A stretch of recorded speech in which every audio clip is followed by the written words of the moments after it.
여러분, 2026년 1월 달부터 우리는 창세기 말씀을 묵상하기 시작을 했습니다. 벌써 20장까지 오게 되었고요. 오늘은 1절부터 18절까지 말씀을 묵상하는 날입니다. 이 목요일 날 아침에 하나님의 음성이 여러분과 제게 또 들려오는 그런 아침이었으면 좋겠습니다. 13년 만에 침묵을 깨시면서 하나님은 이렇게 말씀하셨습니다. 난 전능한 하나님이야. 정말 아브라함에게 있어서 하나님은 전능하신 하나님일까? 불가능한 아브라함의 삶 속에 하나님은 당신의 전능하심으로 당신을 증명해 보이실 수 있을까? 우린 그 말이 중요한 게 아니라 그 말의 내용이 더 중요하다 생각을 했습니다. 여러분, 그랬는데 우리는 어제 그제 말씀을 통해서 소돔과 고모라의 조카 롯이 죽게 되었습니다. 하나님은 아브라함을 친구라고 말씀하셨고 계획을 숨기지 않으셨습니다. 그 말을 듣고 아브라함은 6번 하나님께 기도했고요. 그리고 그 기도는 땅에 떨어지지 않았습니다. 조카 롯 그리고 딸들이 구원받는 장면을 우리는 어제 보았습니다. 전능하신 하나님만이 하실 수 있는 일이셨죠. 여러분, 그 전능하신 하나님께서 오늘 아브라함의 또 삶 속에, 사라의 삶 속에 어떻게 개입해 들어오실까? 오늘 그런 기대를 가지고 말씀을 같이 묵상해 보았으면 좋겠습니다.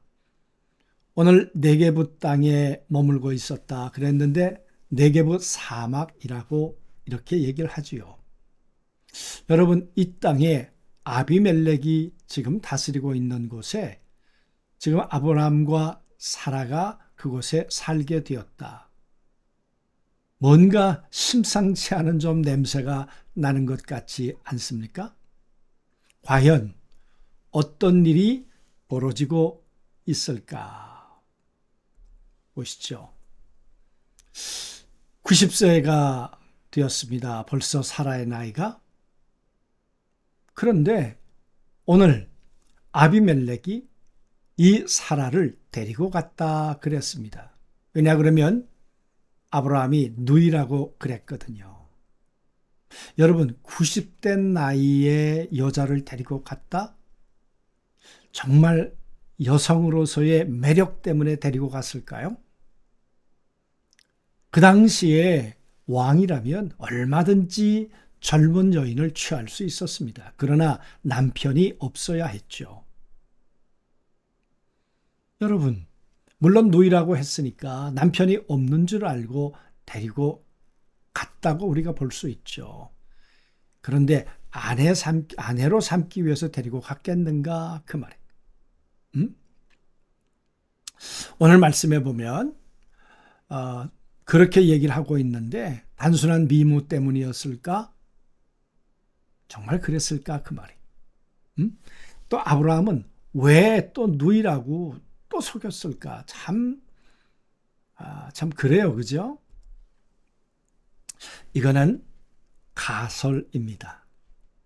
그러나 이렇게 굉장히 설득력 있는 그런 이야기이지요. 유대인 학자 사비나 토이발은 그의 저서 여사제 사례라는 사례에서 이런 주장을 했습니다. 사례는 단순한 족장의 아내가 아니다. 우르 지역의 전통을 계승한 오라클 여사제였을 것이다. 이런 관점에서 그녀의 90세라는 나이는 늙음이 아닌 신적 권위와 영적 경륜이 정점에 달했을 것을 증명하는 요소가 됐을 거다. 그래서 아비멜렉 왕이 여사제를 데려간다는 건 어떤 의미가 있는가? 고대 근동 사회에서 영험한 능력을 가진 여사제를 소유한다는 것은 곧 신적 통치력을 확보하는 것을 의미했다. 왕들은 자신의 왕권의 종교적 정당성을 부여하기 위해서 고위 여사제를 왕궁에 모시려 했었다는 거예요. 아비멜렉의 행동은 욕망이 아닌 강력한 영적 권위를 자신의 왕국으로 편입시키려 했던 고도의 정치적 계산이었다. 가설 쳐놓고 가설입니다만은 저는 어느 정도 일리가 있었겠다 하는 생각이 듭니다. 또 하나의 가설이 있습니다. 누이라는 거죠. 여러분, 고대 누지 문서에 따르면 상류층 사회에서 누이라는 칭호는 아내보다 법적으로 더 높은 보호와 특권을 보장받는 지위였답니다. 그래서 아브라함이 사라를 누이라고 칭한 것은 단순한 거짓말이나 비겁한 회피가 아니라 여사제인 사라의 고귀한 신분을 이제 인정받게 하는, 공인하게 하는 아마 그런 의도가 있었을 것이다. 그렇게 이야기를 합니다. 여러분 어떻게 생각하시나요? 그런데 여러분 오늘 얘기 가운데 보면 이런 말씀이 7절에 나옵니다. 인간의 전략이 한계에 다다랐을 때 신이, 하나님이 개입이 시작한다. 이 장면에서 성경 처음으로 선지자, 나비라는 단어가 등장해요. 아브라함을 가리켜서 선지자라. 이 선지자란 말은 끊임없이 하나님의 말씀을 하는 사람이고, 그리고 이렇게 얘기를 하죠. 이 선지자가 기도하면 내가 살리라. 그렇게 얘기를 합니다. 그래서 돌려보내라 이렇게 얘기하잖아요. 여러분이 기도한다는 말은 내 삶 속에 개입해 들어올 수 있는 사람이야. 우리는 아브라함이 기도를 통해 조카 롯의 삶에 개입해 들어가는, 틈입해 들어가는 모습을 우리가 보지 않았습니까? 그래서 아비멜렉에게 이야기를 하는 것은 지금 아브라함이 어떤 존재인가, 사라가 어떤 존재인가, 너 사라를 왜 데려갔는데 사라에게는 내 계획이 있단 말이다. 지금. 그러니까 너는 사라에 대해서 네 계획을 펼쳐서는 안 된다는 이야기 아니겠습니까? 하나님께서 아브라함과 사라를 선지자와 그리고 여사제의 위치로 올려놓았다면 하나님이 뭔가 의도가 있는 게 아니냐 그 말이죠. 나비란 부르짖는다 그 말이에요. 하나님과 인간 사이에 아브라함이 중재자가 되어서 하나님 앞에 기도하는 자란 말이죠. 여러분, 아브라함은 완벽하지 않았죠. 그는 두려움에 빠져 아내를 누이라고 속이는 실수를 했죠. 그런데 하나님은 아비멜렉을 그를 통해 죽이지 않으셨어요.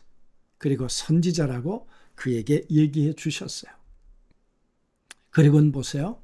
이 사건이 종결되었을 때 아비멜렉은 사라에게 은 1000개를 건네 주었는데 너의 눈을 가리게 하였으니 라고 말합니다. 이 히브리어에서 게스투란 말이 덮개란 말이고 에나임이란 말이 눈이라는 말입니다. 합성을 해서 이 표현은 순수한 배당금이 아니고 주변에 있는 사람들이 그녀를 함부로 판단하거나 쳐다보지 못하도록 만드는 법적 면책이자 공적 사과의 선언이었다는 거예요. 아내를, 이 사라를 데려가려고 했던 것에 대해서 은 1000개를 주면서 이런 법적인 면책을 받고자 했고 사라의 위치를 이렇게 인정해 주었다는 거예요.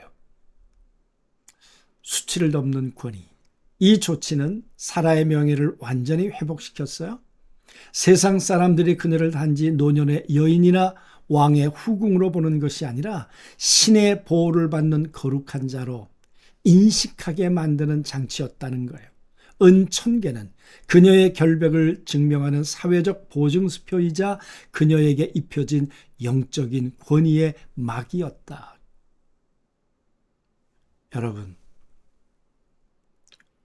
이 이야기를 들으면서 아브라함과 사라 배후에서 일하시는 하나님의 손길이, 전능하신 하나님의 손길이 느껴지시나요?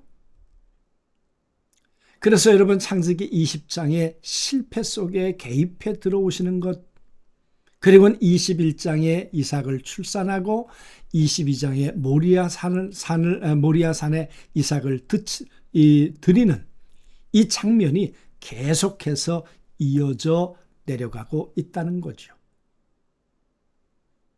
여러분, 실패한 것 같은데 하나님은 그를 높이 올려놓았어요. 고대 기록은 현대인에게 중요한 메시지를 던집니다. 여러분과 제게 우리의 존엄과 가치는 우리의 완벽함에서 나오지 않습니다. 실수와 연약함 속에서도 우리를 보호하시고 우리의 눈을 들어 존귀하게 만드시는 힘이 하나님으로부터 오는 것이죠. 90세 사라가 입었던 눈의 덮개는 오늘날 우리에게도 여전히 유효한 위로와 회복의 이야기가 되는 것이죠. 사랑하는 성도 여러분, 바벨론의 포로로 끌려간 그 이스라엘 백성들은 실수했습니다. 그러나 하나님은 바벨론을 이제 무너뜨리시고 그들로부터 다시 돌아오게 하실 것입니다. 오늘 이 이야기를 통해서 아브라함이 실수했지만 오히려 하나님은 아비멜렉에게 그가 어떤 존재인가 그들을 높이셨습니다. 선지자요, 그리고 여사제요, 함부로 다룰 수 없는 하나님의 계획이 있는 존재라는 것을 이 사건을 통해서 알게 해 주셨죠. 여러분과 저는 어떤 존재입니까? 때론 우리가 연약하고 실수하고 부족할 때 있지만 하나님께서 여러분과 저의 삶 속에 개입해 들어오시면서 하나님의 뜻을 이루어 가고 계신다는 것, 우리 그 사실을 믿고 받아들이게 된다면 얼마나 실수보다 크신 분이 하나님이신가 그 말입니다. 나에 대한 계획을 완벽하게 이루어 가시는 전능하신 하나님이신가 그 말이에요.